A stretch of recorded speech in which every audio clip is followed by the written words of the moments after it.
Amém, glória a Deus. Deus é bom demais. Mais um dia aqui, aleluia. Saudade da igreja cheia, né? Meu Deus do céu. Mas glória a Deus, onde tem dois ou três, ali o Senhor Jesus está. Quem crê nessa verdade? Amém, Jesus está aqui.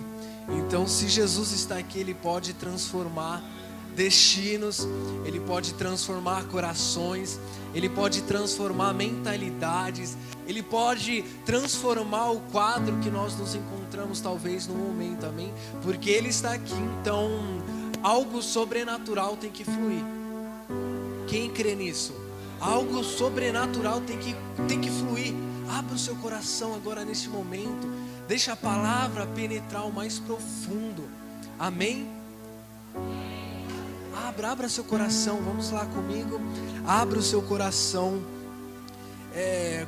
Como nós estamos em família hoje, vai ser mais um discipulado aqui, amém?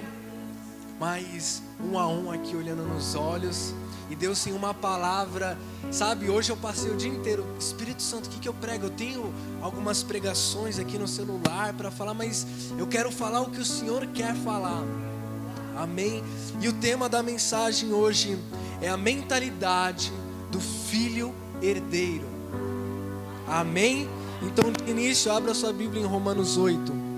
Um dos capítulos mais profundos da Bíblia é Romanos 8. Romanos 8, a partir do versículo 5.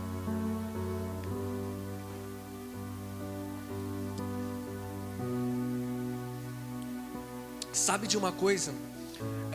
Nós sabemos, nós somos uma igreja que pregamos muito a graça de Deus, o favor de Deus e a obra consumada de Jesus Cristo. Então o fato é que sim, está consumado. E sabe, deixa eu só te falar uma coisa, esse consumado no original é tetelestai.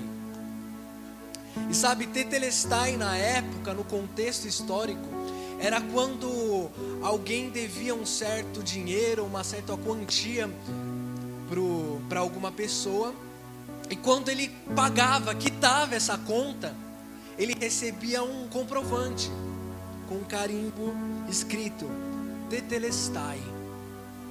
Então é como se Jesus naquela cruz estivesse dando carimbo para Deus, tetelestai, está consumado. Amém? Está consumado. Queima o seu coração, porque Deus te tornou a justiça de Deus em Cristo Jesus, e não há mais nada que nos separe do amor de Deus. Não há mais nada. Romanos 8, olha só como começa. Portanto, agora já não há mais condenação. Não há mais condenação. E olha como termina.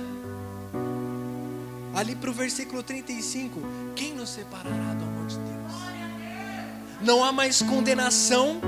Não há mais como separar-nos do amor de Deus que está em Cristo Jesus.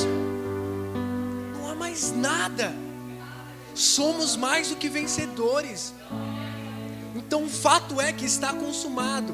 O fato é que fomos aperfeiçoados em Cristo Jesus. Fato é que para Deus somos filhos herdeiros.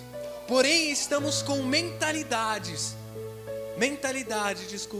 de escravos. Somos filhos, mas estamos com uma mentalidade de escravos. Posso te dar um exemplo? Os dois filhos daquele pai na parábola do filho pródigo, os dois eram filhos herdeiros, mas ambos tinham mentalidade de escravo.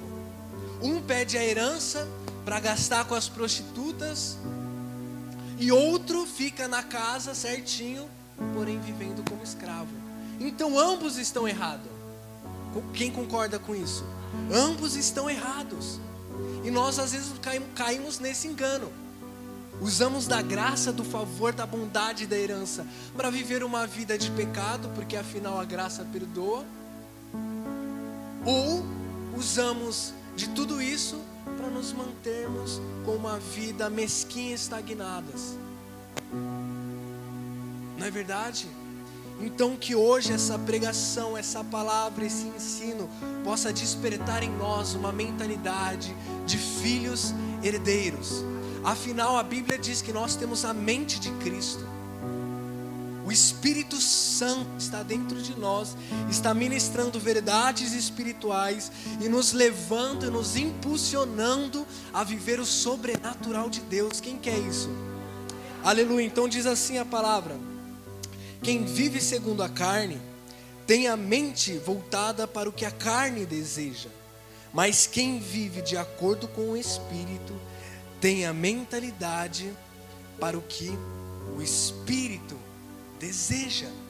Olha só, uma mentalidade carnal vai gerar em nós um viver carnal. Sabe, às vezes o problema do pecado não está nem sempre no ato apenas do pecado, mas está em uma raiz muito mais profunda. Sabe, o Espírito Santo, ele não quer lidar apenas com exterioridade, ele quer lidar com o nosso coração, ele quer transformar o nosso coração e a nossa mentalidade, para que não somente não venhamos a praticar o ato do pecado, mais do que isso, para que não venhamos ter o pecado no mais profundo do nosso ser. Amém? Vocês estão me entendendo? Então, uma mentalidade carnal vai gerar um viver carnal. Então nós precisamos clamar por essa renovação de mente. Nós precisamos clamar para o Espírito Santo que ele tire toda a mentira. Escute isso aqui. Vamos orar, ore para o Espírito Santo tirar a raiz da mentira que foi lançada nos nossos corações. Espírito de depressão, espírito de rejeição. Nós não somos rejeitados. Você nunca foi rejeitado. Talvez pelo teu pai carnal, pela tua mãe carnal, pelos seus amigos, talvez você foi rejeitado, mas que essa mentira da rejeição venha a ser retirada do seu coração e da sua mentalidade, porque você não é rejeitado, você é amado e escolhido por Deus. Amém? Você é amado e você é escolhido por Deus. Fomos feitos novas criaturas. Como eu falei aqui, nós estamos num discipulado. Aqui estamos em família, ou quem está assistindo pelo YouTube ou pela internet. Nós que recebemos Jesus, nos tornamos uma nova criatura. E quando a Bíblia diz lá em 2 Coríntios que nós fomos feitos nova criatura, no original grego, essa nova criatura é algo que nunca foi feito antes. Então você não faz de conta que você foi novo. Sabe, na verdade, às vezes a gente acha, não, faz de conta que eu nasci de novo. É algo parece que distante, mas essa é a realidade que nos define. Fomos feitos novas criaturas. Estamos em um corpo, mas não pertencemos a este corpo. Quem domina esse corpo é o meu espírito, através do Espírito Santo de Deus. Não é o corpo que domina o espírito. Então quem reina, quem tem que reinar na sua mente, na sua vida, é o Espírito Santo. Sabe, a mentalidade de escravo às vezes permite o pecado, a situação, a depressão dominar o nosso espírito. Mas meu irmão, domine, reine. A Bíblia fala que nós fomos destinados a reinar em vida. Então, através do seu Espírito, reine em vida. Reine sobre o pecado, reine sobre a depressão. Glória a Deus por isso. Então fomos feitos novas criaturas, porém estamos ainda pensando como aquela velha criatura. Fomos feitos novos, nós somos a feitura de Deus, a obra-prima de Deus, porém estamos com uma mentalidade ainda caída. E a Bíblia fala em Provérbios, Rei Salomão, lá para o final, ele diz que assim como o homem pensa, ele é. Assim como eu penso, eu sou.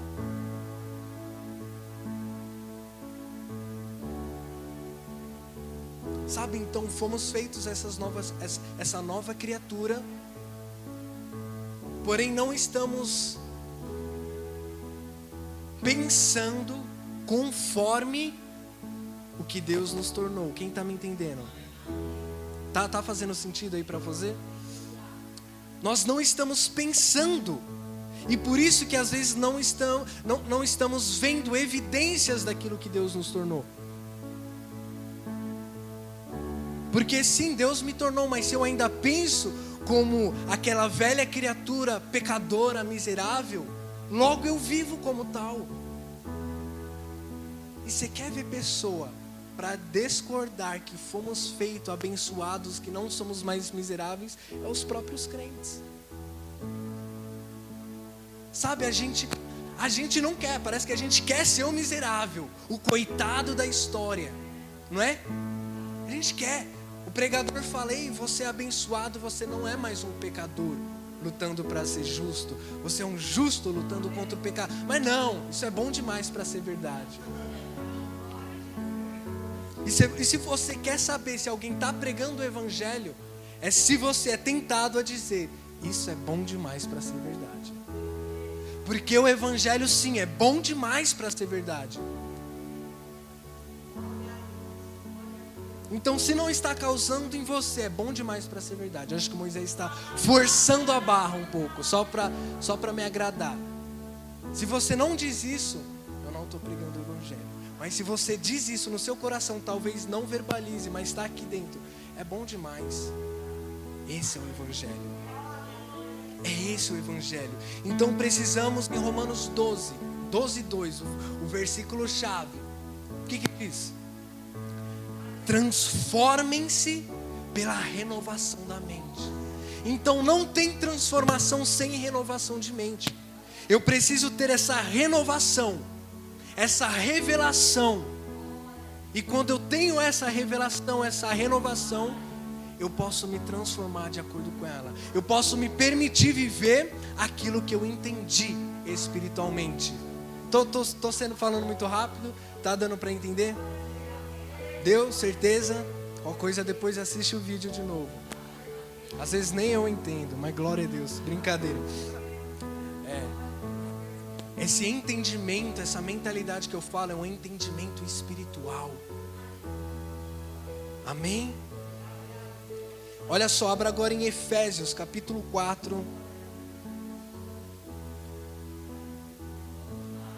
É bom demais para ser verdade. Capítulo 4, versículo 22. Olha só o que a Bíblia vai dizer.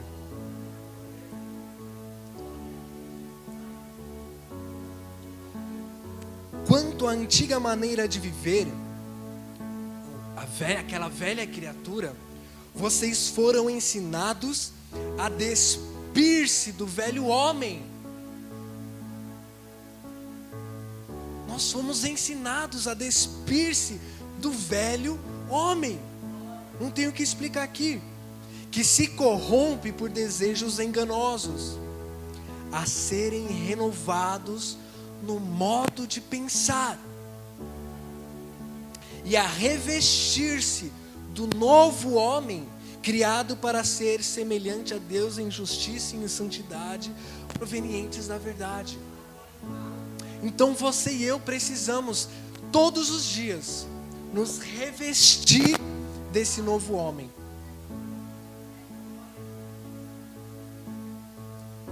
Porque senão nós não vamos viver a vontade boa, perfeita e agradável de Deus. É condicional viver a boa, perfeita e agradável vontade de Deus. É condicional. Porque nós crentes, difícil ver um crente que vive a boa, perfeita e agradável vontade de Deus. Porque ela requer alguma coisa. E é essa renovação de mente.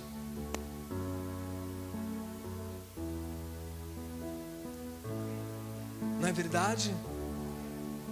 Precisamos dessa renovação de mente.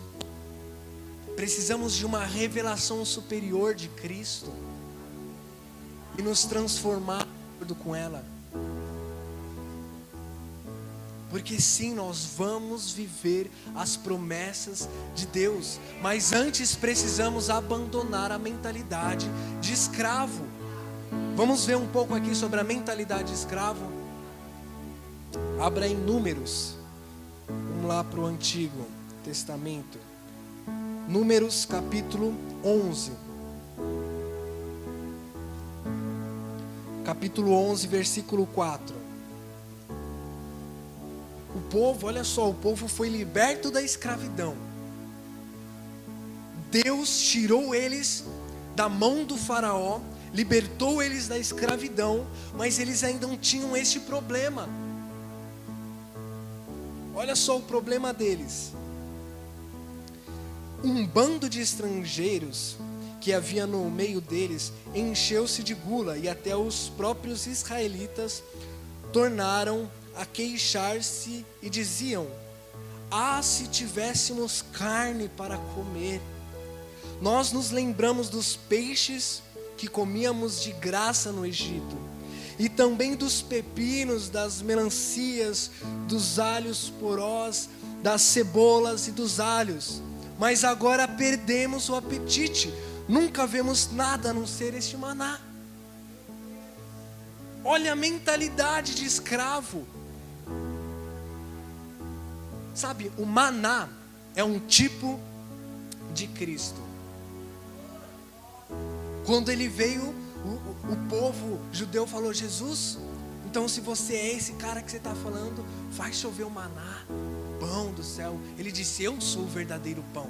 Então o maná é só uma figura, uma sombra do verdadeiro pão. E sabe, às vezes nós estamos caindo nesse mesmo engano.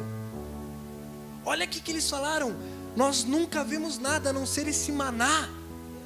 Em outras passagens eles diziam: esse pão miserável, essa comida miserável. E nós estamos caindo em qual engano? Achando que o maná de Deus não é o suficiente para me levar a viver a plenitude de Deus. Ah, o Moisés só prega sobre Jesus. Ah, o Moisés só prega sobre o pão que desceu do céu. Sabe o que está dizendo? Não aguento mais esse maná. Então por isso que o maná hoje é suficiente. E olha só, hoje Jesus é o nosso maná. Talvez nós estamos em uma situação que não estamos vendo a terra prometida, não estamos vendo a terra que mana leite e mel. Estamos em um momento de prova, de tentação. Hoje Ele é o nosso maná, e dando graças a Deus, amanhã Ele é a terra que mana leite e mel. Então se contente com Jesus. Se você se encontra numa situação, não tem para onde ir, não tem o que fazer, se contente com o maná que desceu do céu. É o suficiente. Eu posso passar o que estiver passando, mas Cristo sempre será o suficiente. Eu posso me encontrar no leito, à beira da morte, no mais profundo vale, eu descanso em Cristo. Amém? Ele é bom. Então não tire essa mentalidade de escravo. Não. Antes de eu vir para a igreja, antes de eu me converter, eu tinha isso, eu era feliz, eu tinha aquilo outro. Sabe o que está dizendo? Eu prefiro tudo aquilo do que esse maná que desceu do céu. Então, meu irmão, posso te dar um conselho? Você pode perder tudo. Você pode estar se encontrando à beira da morte, andando sobre o vale da sombra da morte.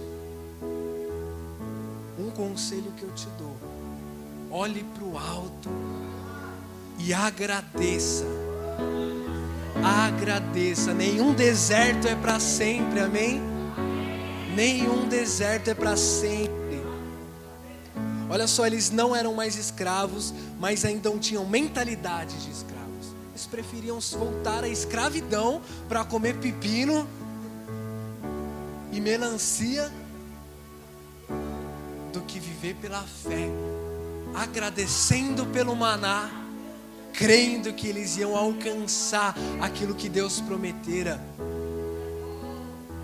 Isso é o evangelho, é viver por fé. Reclamação é intercessão demoníaca.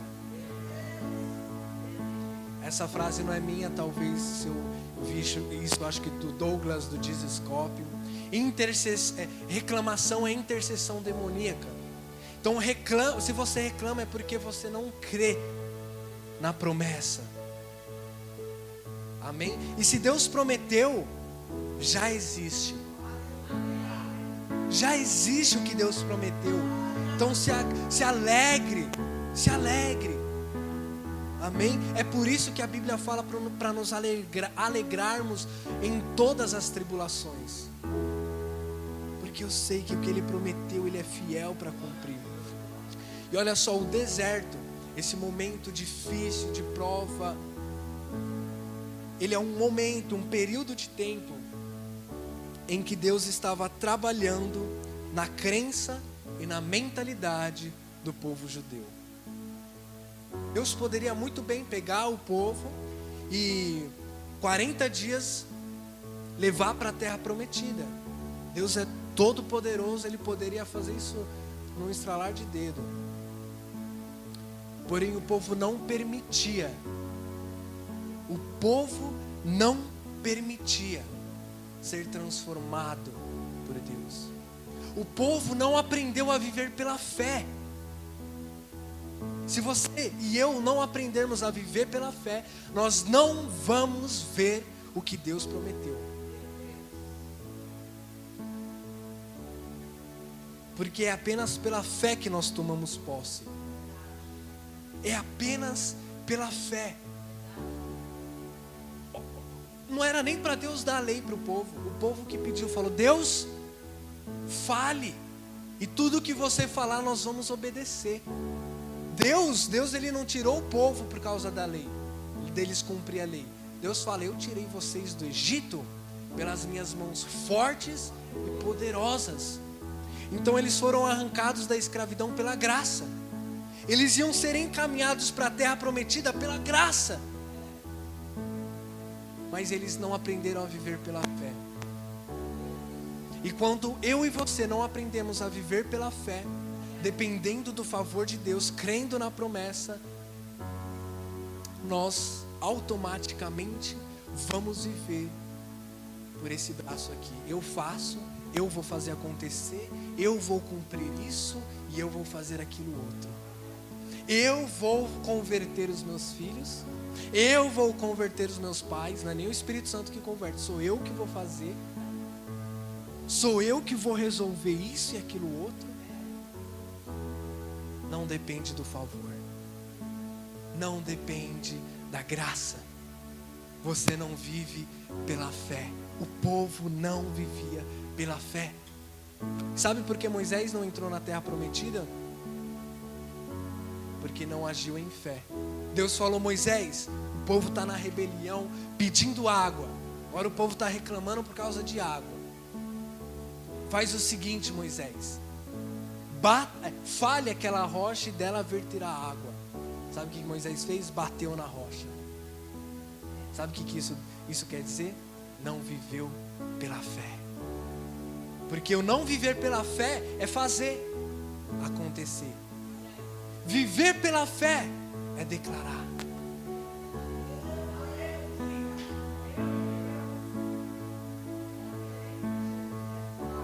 Fale a rocha. Sabe quem é a rocha? É Cristo.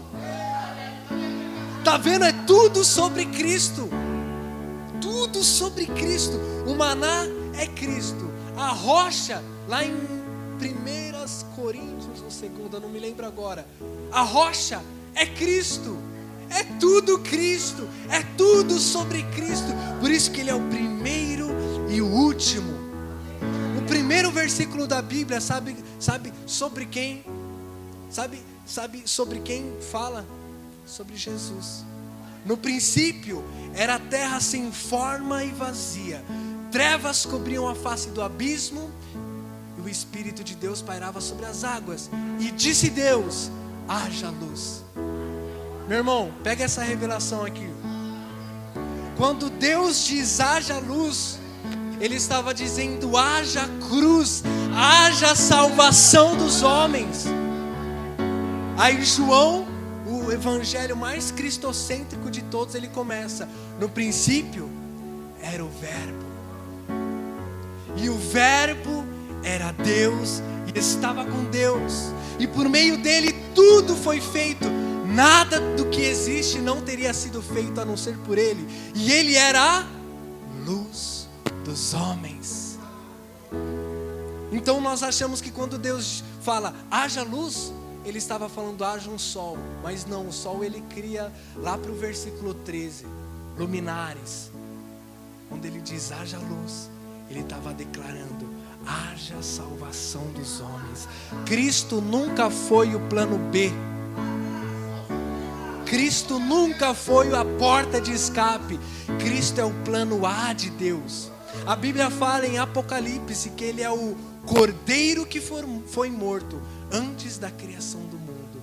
Então, antes de criar o mundo, Deus já tinha predestinado Cristo. Já tinha predestinado esse maná para você se saciar. Essa rocha para matar a sua sede. Essa luz que ilumina toda a escuridão das nossas vidas. Então não apresente nessa noite o melhor que tem dentro de você. Nessa noite apresente para Deus aquilo que é mais escuro dentro de você.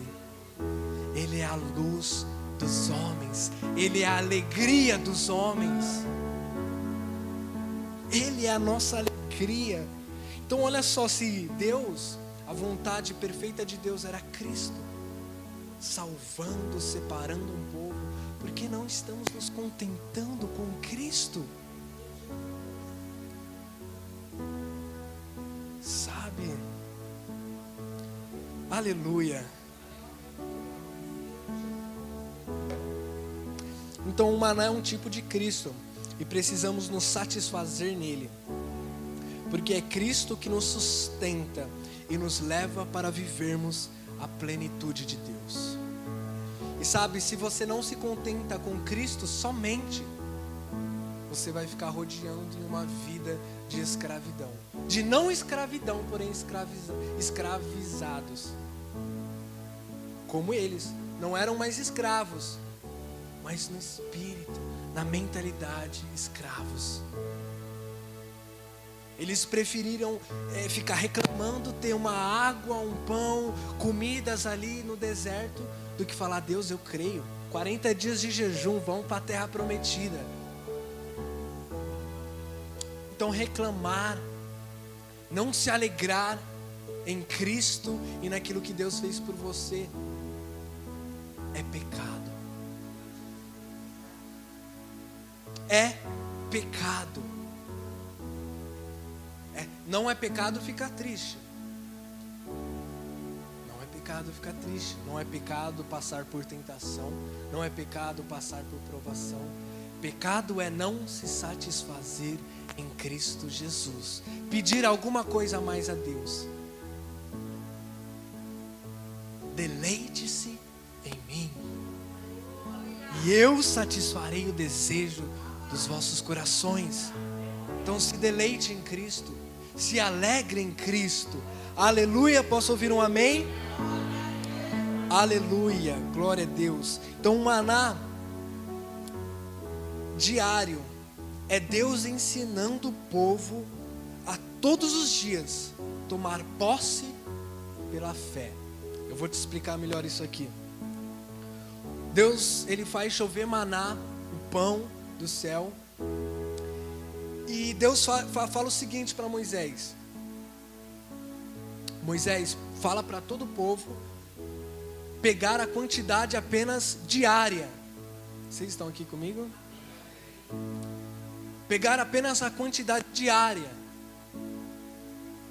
Não pegar para o próximo dia. Por que Deus falou isso? Fé. Tome posse diariamente daquilo que Deus fez por você. eu vou te passar uma chave aqui agora, que o Espírito Santo compartilhou comigo esses dias. A todos os dias, tomar posse daquilo que Deus fez por mim. Sabe por quê? Porque senão hoje eu entendo o que Cristo fez por mim. Saio daqui, andando sobre as águas. Mas amanhã quando acordo, nem aí com nada. Então todos os dias, tome posse. Declare sobre a sua vida: eu sou filho, eu sou herdeiro. Declare sobre a sua vida. Diariamente, tome posse das bênçãos. Diariamente. Sabe, talvez você se encontre até num momento de pecado, ou de um vício. Meu irmão, declare: isso não tem domínio sobre a minha vida. Nunca teve e nunca terá domínio sobre mim. Talvez, como eu sempre digo, se encontre em tal momento, em tal situação, mas declare a justiça de Deus sobre a sua vida.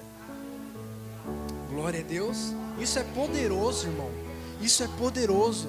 Confessamos mais o pecado do que a justiça de Deus em Cristo.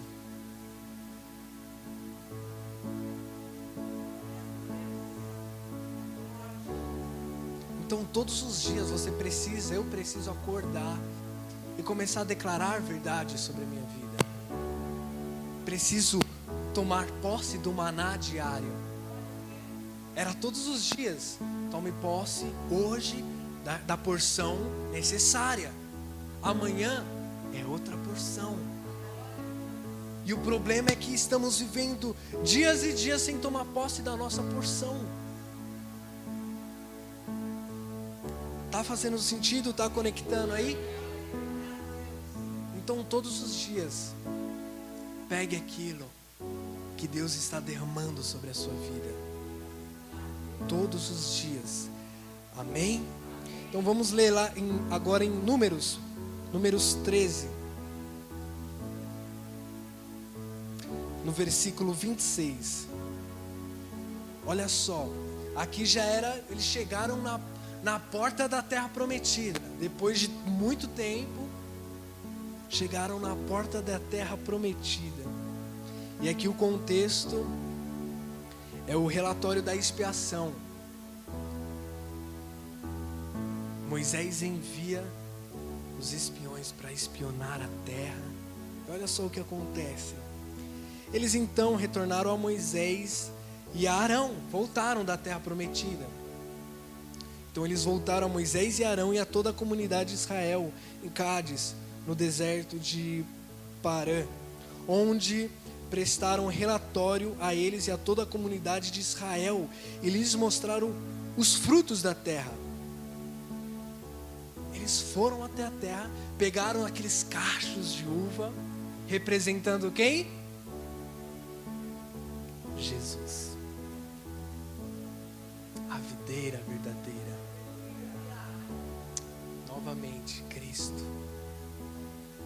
Sabe, uma coisa aqui. Cristo, a chave hermenêutica da Bíblia, a chave hermenêutica da interpretação da Bíblia, chama-se Cristo e este crucificado. Você quer ser um excelente pregador, você quer ser um excelente entendedor da palavra de Deus, você precisa entender Cristo em tudo. Cristo é a chave hermenêutica. Amém? Então eles trouxeram os frutos, pegamos os frutos. E assim somos nós. Estamos às vezes pegando só os frutos. E estamos talvez até nos contentando com migalha. Migalhas para os filhos de Deus.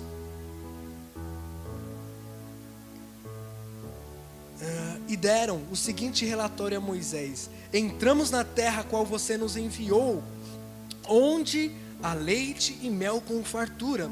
Aqui estão alguns frutos dela. Mas o povo que lá vive é poderoso, e as cidades são fortificadas e muito grandes. Também vimos os descendentes de Enaque, Os amalequitas vivem no Neguebe, os hititas, os jebuseus, os amorreus vivem na região montanhosa. Os cananeus vivem perto do mar e junto ao Jordão. Então Caleb fez o povo calar-se perante Moisés e disse: subamos. Está vendo o povo aqui com mentalidade escrava. Tá, gigante para lá, gigante para cá. Josué, Caleb, ei, fez todo o povo se acalmar e disse: subamos e tomamos posse. Então pare de reclamar, ou pare de se contentar com o pouco, porque Deus não te chamou para viver o pouco, mas uma vida em abundância. Então pare de chorar, para de falar que você é o coitadinho da vez. Você não é o coitadinho da vez. Subamos e tomamos posse da terra. É certo que venceremos. Mentalidade de filho herdeiro. Mentalidade de filho herdeiro. Encontramos Caleb com a mentalidade do filho herdeiro. Deus falou que é nossa terra, que a terra é nossa por herança, que onde eu colocar os meus pés, aquela terra é minha. Subamos e tomamos posse. Se Deus prometeu o casamento restaurado, se Deus prometeu isso e aquilo outro, subamos e tomamos posse. É certo que venceremos. Mas os homens que tinham ido com ele disseram: não podemos atacar aquele povo, é mais forte do que nós.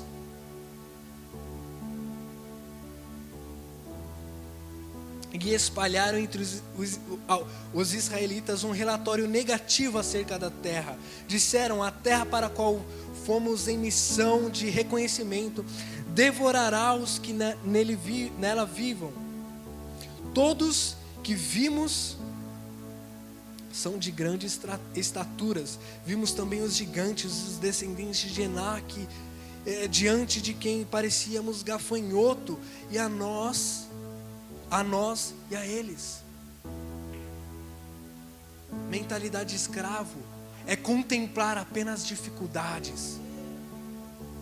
Mentalidade de escravo é contemplar apenas dificuldades. Nunca crê naquilo que Deus fala. E na vida cristã, se perde a fé, perde tudo. Porque somos salvos pela fé, vivemos por meio da fé, somos abençoados por meio da fé. Então, se perdeu fé, é por isso que você encontra pessoas, cristãos, que estão passando por um momento, um período de provação e nunca saem da provação. Misericórdia. Você quer me deixar irritado? É esse crente que está na provação e nunca sai da provação, mas não porque ele é ruim ou porque Deus quer que ele fique na provação lá pro resto da vida. É porque ele não aprendeu e não se permitiu a transformar a mente, a viver por fé. Fica na mesma, só reclama. Ou já não aguenta mais, então vou fazer, já que Deus não faz nada, então eu vou fazer. E fica lá, não sai. Aí também você encontra um cristão, um crente, cheio de fé, cheio de alegria em Cristo Jesus, passa pela aprovação rapidinho. Meu irmão, esse crente nunca está triste, porque ele aprendeu. Amém? Ele aprendeu. Que oração. Vamos lá, dar mais tempo ainda. Vocês estão felizes? Aleluia. Em Cristo Jesus, felizes? Então, vamos aqui. Vamos para o 14. Vamos ler aqui. Vamos ler. E naquela noite, no versículo 1. Naquela noite toda a comunidade começou a chorar em alta voz. Todos os israelitas queixaram-se contra Moisés e contra Arão, e toda a comunidade lhe disse: quem dera. Olha essa mentalidade de escravo. quem dera tivéssemos morrido no Egito ou no deserto. Porque o Senhor está nos trazendo para essa terra só para nos deixar cair a espada? Nossas mulheres e nossos filhos serão tomados como despojo de guerra. Não seria melhor voltar para o Egito? Não é melhor, será, voltar e fazer tudo que eu fazia antes? Não é melhor eu sofrer, mas sofrer pelo menos no mundo?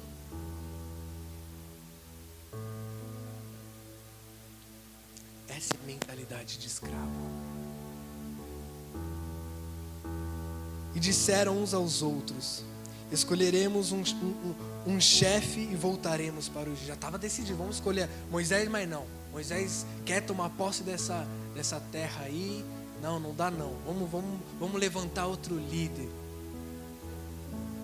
Às vezes a incredulidade gera rebeldia. A incredulidade gera rebeldia. A incredulidade nos faz tomar decisões e atitudes que são totalmente contra aquilo que Deus quer.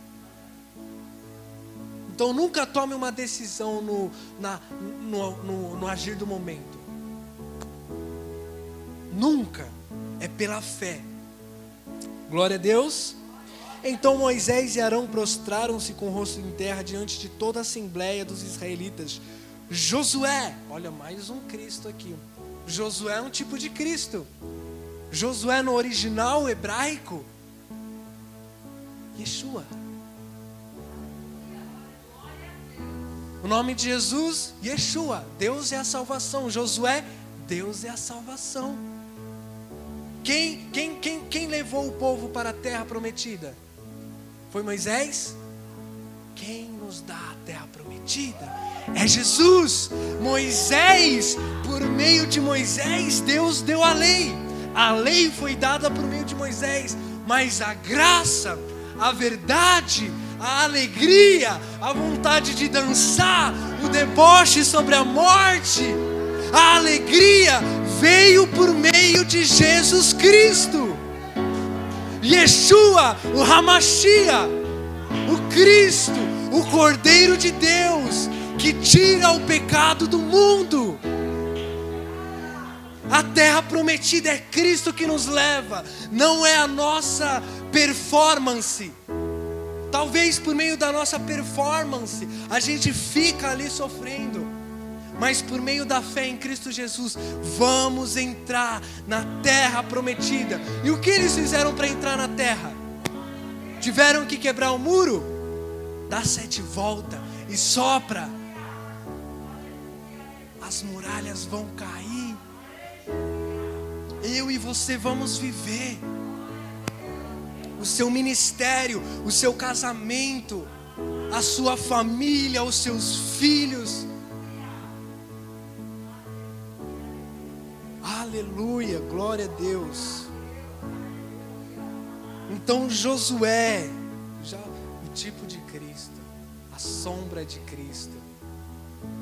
Então Josué, filho de Num, e Caleb, filho de Jefoné, dentre os que haviam observado a terra, rasgaram suas vestes e disseram a toda a comunidade dos israelitas: a terra que percorremos em missão de reconhecimento é excelente. Mentalidade do filho herdeiro, excelente. Se o Senhor se agradar de nós, Ele nos fará entrar nessa terra onde há leite e mel com fartura, e a dará a nós somente, ó, qual que é a questão? Somente não sejamos rebeldes contra o Senhor. E rebeldia é o que? Incredulidade.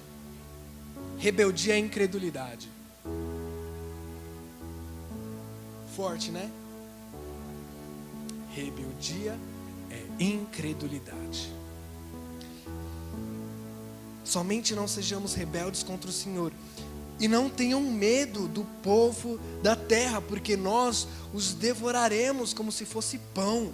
A proteção deles se foi, mas o Senhor está conosco.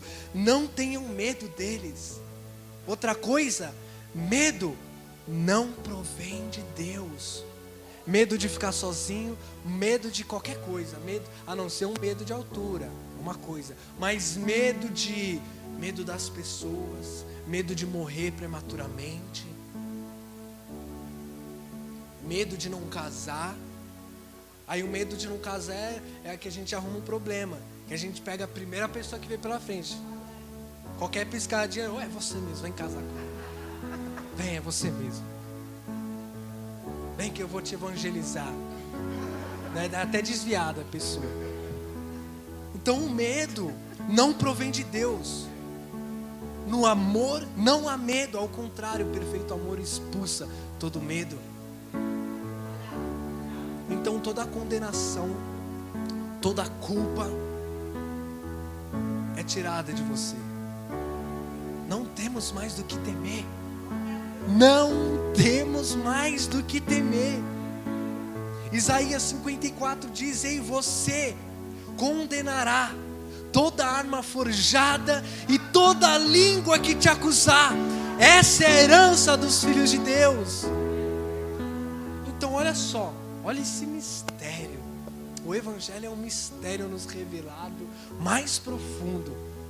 Olha só, até quando nos encontramos em momentos mais sombrios e tenebrosos das nossas vidas, no momento mais escuro das nossas vidas, é onde nós contemplamos a gloriosa luz de Deus. Sabe por quê? Porque talvez você se encontre até em um momento de pecado. Pequei, eu não me sinto mais digno, mas logo eu lembro do sacrifício perfeito. E quando o inimigo vem me acusar, eu estou sempre revestido da armadura de Deus. Quando ele fala: ei, você não presta, eu estou revestido com o capacete da salvação. Quando ele vem me acusar pela herança de Deus, eu acuso toda palavra, toda língua que me acusa. Então olha só, quanto mais o inimigo quer vir falar comigo para me condenar e me acusar, eu mais me torno ainda um prato cheio para Jesus. Sabe por quê? Porque eu me torno ainda mais dependente dele. Então não tem momento. Por isso que a Bíblia, lá em Romanos 8, diz: nada pode nos separar. Se está alegre. Agora Deus deu um mistério aqui, pega essa. Tá tudo bem, eu estou no momento de glória da minha vida, de ascensão. Deus permite algo acontecer para mim. No momento difícil de trevas, Deus resplandece a luz. E em momentos gloriosos da minha vida, Deus permite algo acontecer para eu baixar a orelha. Olha só, Paulo fala o quê? Para me impedir, Paulo falando aqui, finge que eu sou Paulo, para me impedir que eu me exaltasse por causa das grandezas dessas revelações, 2 Coríntios 12, me foi dado um espinho na carne. Então no momento de glória de Paulo, de ascensão, onde ele foi arrebatado ao terceiro céu e ouviu coisas que é indizíveis dizer aos homens, Deus permitiu um espinho na carne. Aí ele fala: Deus, tira de mim esse espinho. Tira de mim esse espinho, Deus. Aí Deus fala: ei, a minha graça basta.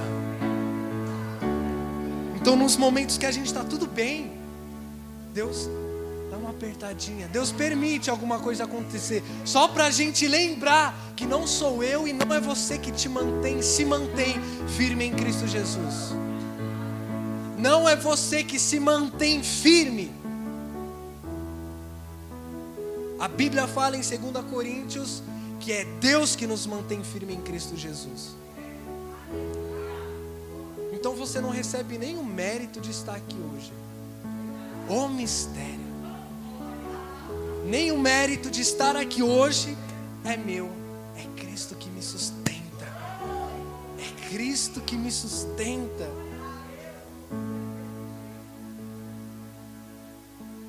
Aí ele falou que então, Paulo, eu me alegrarei e me regozijarei nas fraquezas, nos insultos e nas perseguições, porque o poder, o dínamos de Deus é depositado nas nossas fraquezas. Onde o poder de Deus é aperfeiçoado?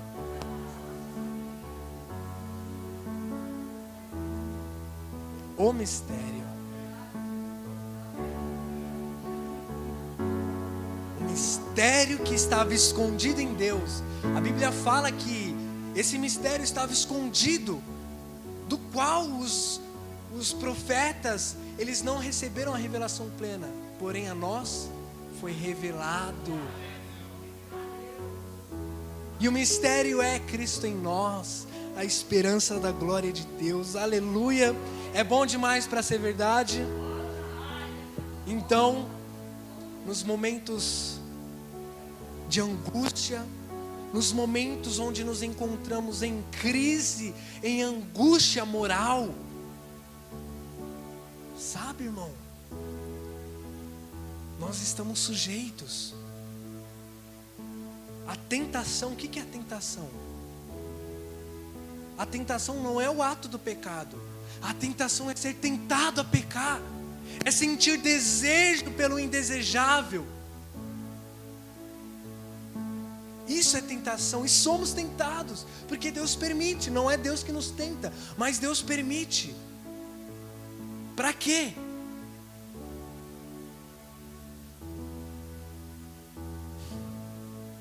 Porque dependemos.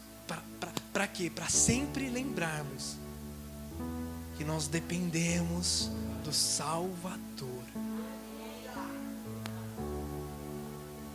E para as pessoas que não se consideram, eu sou a quarta pessoa da Trindade, Deus faz o quê? Deus dá a lei. Pratique a lei. Você não é o bonzão? Toma a lei. O povo israelita não estava? Fala, Deus, nós vamos obedecer. Toma. Você não é o bonzão? Você não precisa dos meus braços fortes e poderoso? Então vai, faz você.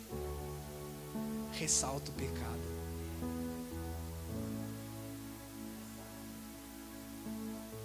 Então por isso que é bom, antes de ter uma revelação plena da luz, é necessário ter uma revelação das trevas. As trevas que habitavam em mim. Quando há genuína conversão, quando um homem ou uma mulher reconhece as trevas que há em você. Aí por isso que lá no princípio era terra sem forma e vazia, e trevas cobriam a face do abismo. Estava falando de quem? De mim. Isaías 9. O povo que andava em trevas viu uma maravilhosa luz. Foi? Pegou aí? Aleluia. Então vamos terminar aqui. Aleluia. Deus é bom demais. Onde eu parei? Versículo 9. Somente não sejamos rebeldes contra o Senhor, e não tenham medo do povo e da terra, porque nós os devolveremos. O 9 eu já li, né? 10. Mas a comunidade toda falou em apedrejá-los. Então a glória do Senhor apareceu a todos os israelitas na tenda do encontro. E o Senhor disse a Moisés: até quando este povo me tratará com pouco caso? Até quando se recusará a crer em mim?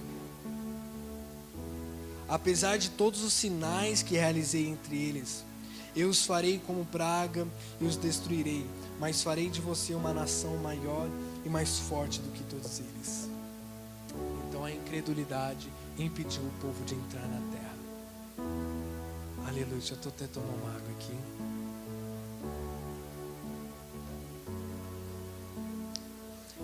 Então abandone de uma vez por todas a mentalidade de escravo. Abandone todo pensamento, todo pensamento que não vem da fé. Todo pensamento que não provém da fé. Sabe? Nós não podemos impedir um pássaro de pousar na nossa cabeça. Os pensamentos vêm, mas nós podemos impedir do ninho ser feito em nós, dessa raiz mais profunda penetrar mais profundo do nosso ser. Amém? Então, só para encerrar, lá em Romanos 8, vamos voltar para Romanos 8, um dos capítulos mais incríveis da Bíblia. Romanos 8, versículo 20. Não, Romanos 8, versículo 15.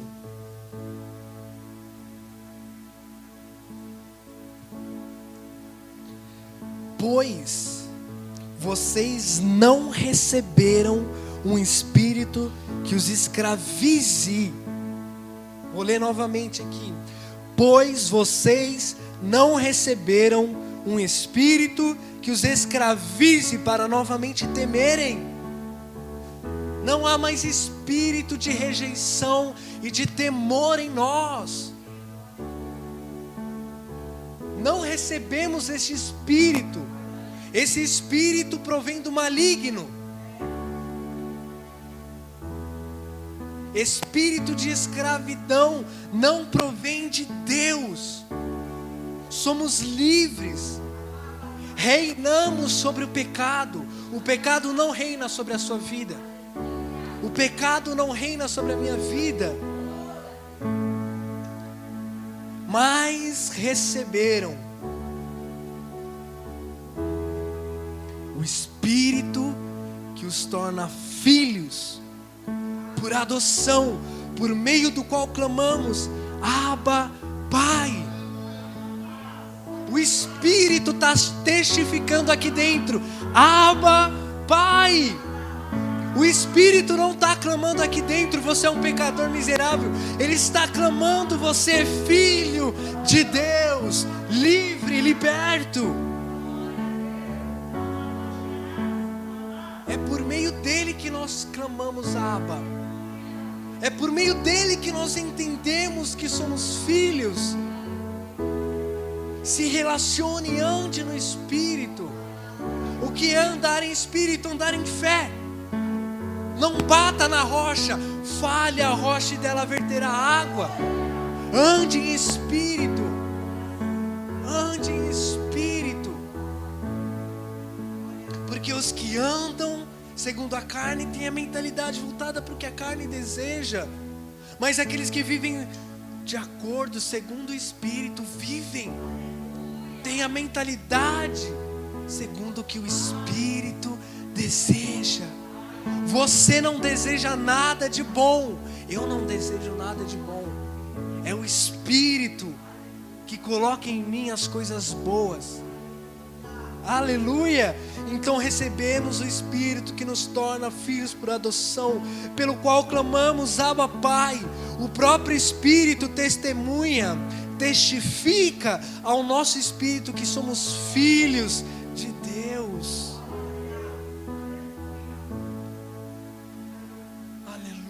O Espírito testifica que dos meus pecados Deus não mais se lembra. O inimigo, ele vem tentando lembrar daquilo que eu fiz, mas o Espírito testifica: ei, eu não mais me lembrarei dos vossos pecados e lançarei as vossas iniquidades no mais profundo mar. Quando eu vivo segundo a carne, eu peco e ainda tenho um acusador para me atormentar, para bater na minha cara e falar: seu canalha. Mas quando eu ando no Espírito, não tem mais separação. A Bíblia fala dos vossos pecados eu não me lembrarei mais. Essa é a cláusula da nova aliança. É a cláusula, o que rege a nova aliança.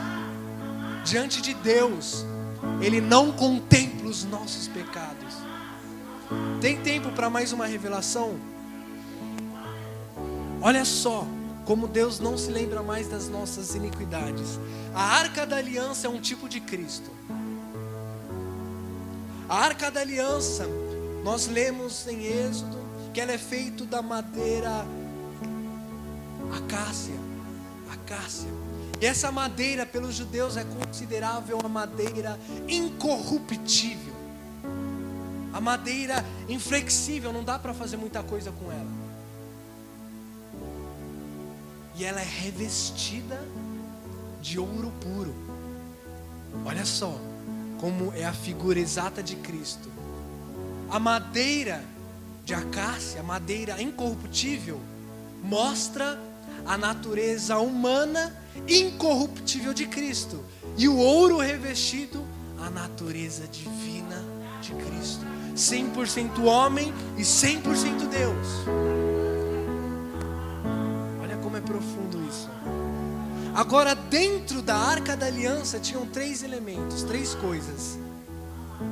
Tinha a tábua dos 10 mandamentos, tinha a vara de Arão, que floresceu, e tinha o maná, um pote de maná. E essas 3 coisas representam o pecado da humanidade, a nossa rebelião contra Deus. Por quê? Os 10 mandamentos, logo que Moisés desceu do monte com a tábua, o homem quebrou. Fizeram um Deus para adorar. E o primeiro mandamento, não faça deuses, imagens ou esculturas para adorar. Quebrou o primeiro mandamento. Então mostra a rebeldia do homem. Na lei de Deus, todos pecaram e a Bíblia fala que Deus encerrou todos debaixo do pecado. Segundo, a vara de Arão. Por que a vara de Arão? Porque também mostra a rebelião do povo israelita, da humanidade. Por quê? Porque eles estavam questionando a autoridade de Arão como sumo sacerdote. Por quê? Porque ele? Porque a descendência de Arão? E novamente questionaram, reclamaram e foram incrédulos quanto à palavra de Deus. Então Deus faz o seguinte: vamos fazer um sinal para mostrar que Deus se agrada de Arão e que estabeleceu ele como sumo sacerdote e sua descendência. Colocaram as varas e qual vara florescer e dar fruto, essa é a pessoa que Deus escolheu genuinamente. E a vara de Arão floresce. Então novamente demonstrou o pecado da humanidade, a incredulidade do homem. E o maná, qual que foi o pecado aqui? Esse maná miserável, só temos isso. Queremos carne, queremos melões. E Deus coloca então todos os nossos pecados, calma aí, dentro da arca. Então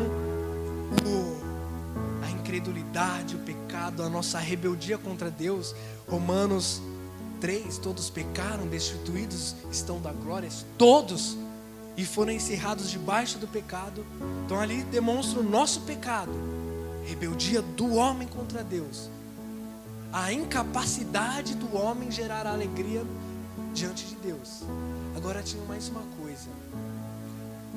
Tá, a arca da aliança está aqui, dentro tinha essas coisas.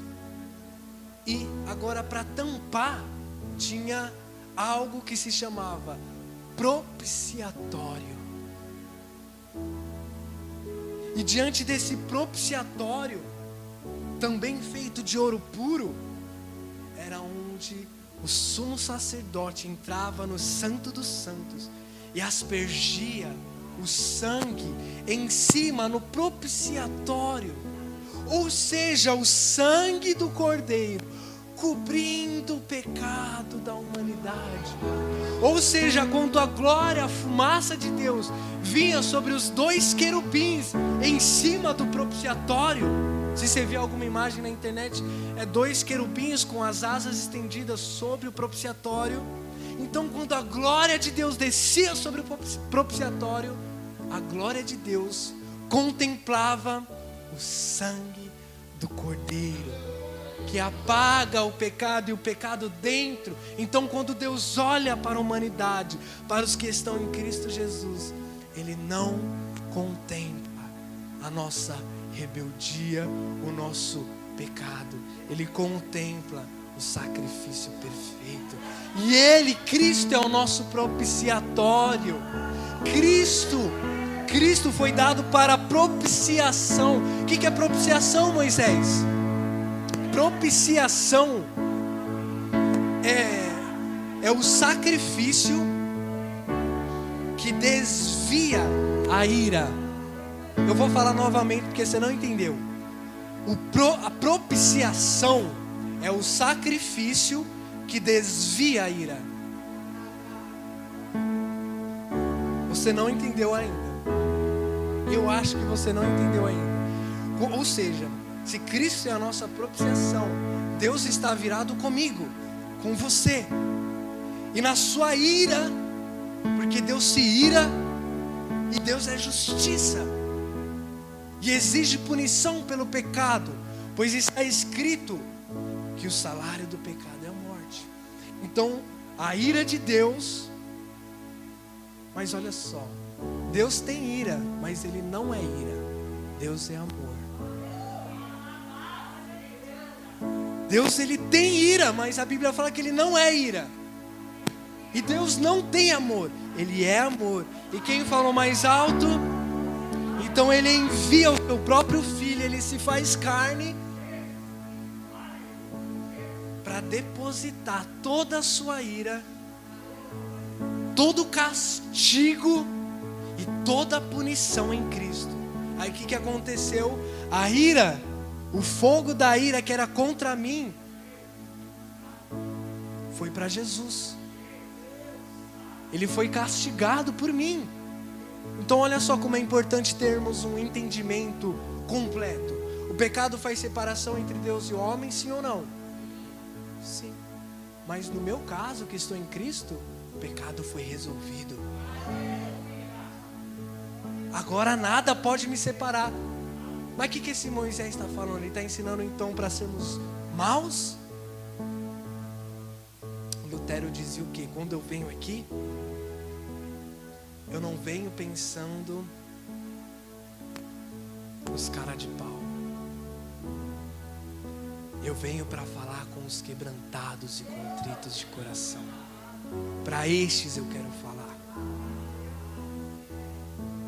Então foi para Jesus. Então agora o fogo que era da ira, agora é o fogo do amor, o fogo da paz. A paz reina aqui. A paz reina. A paz reina.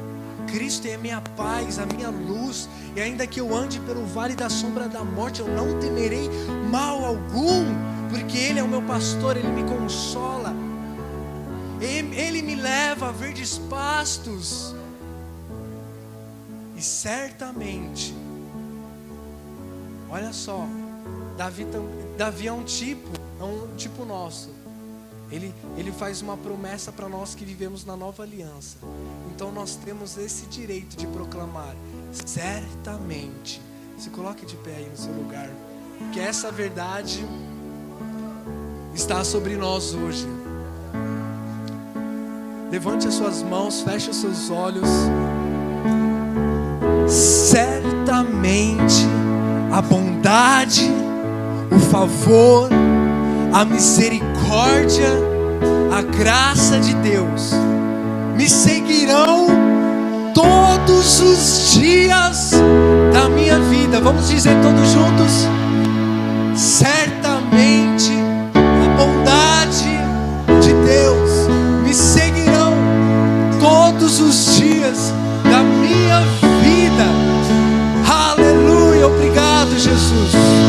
Tu és um bom Pai, Tu és leal, Tu és amoroso, Tu és bondoso. somos filhos, somos herdeiros. Não temos mais do que temer, Jesus.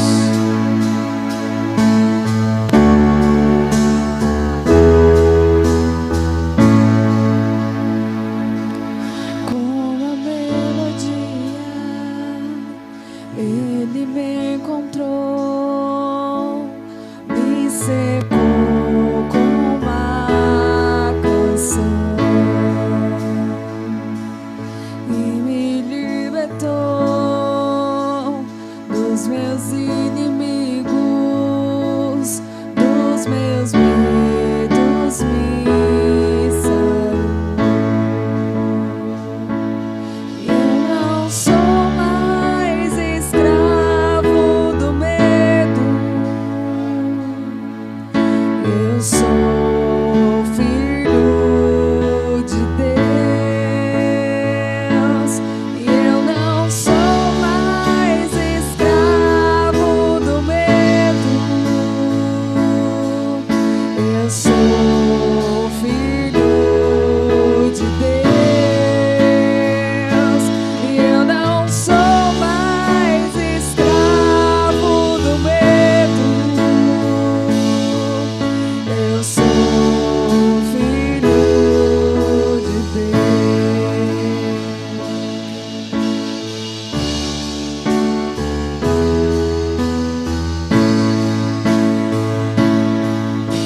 De nascer, escolhido fui, por meu nome me chamou. De novo eu nasci em sua família.